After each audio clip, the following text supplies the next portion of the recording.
Hello Peacekeepers, Savannah here with Martial Mediation, and today we will be discussing exaggeration of conflict as a cognitive bias that you may not realize is affecting your negotiations. So exaggeration of conflict essentially has to do with both parties assuming that the other person is being more extreme, more hostile, or less reasonable than they actually are. Now this has to do with the bottom brain kicking into self-preservation mode, which goes all the way back to human instinct preventing us from danger. So one thing that we do when we kick into self-preservation mode is simplify all of our mental and physical processes to prevent us from encountering danger. Now mentally, one way we do this is by separating things into two categories, either safe or dangerous. When it's a person, we often categorize them as friends or enemies.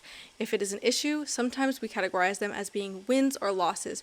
Now this is a really black and white way of looking at things that can work to deteriorate the negotiation from reaching a good solution. So one way we can overcome this in our negotiations, if we find that people are shifting into defensiveness and really black and white thinking, one way we can prevent this is to ask clarifying questions when you are hearing the other side's perspective. So if you hear their perspective, make sure you are repeating it back to them and asking, is this how you meant it? Is this how you meant to come across? Or are these the specific details that you are trying to communicate?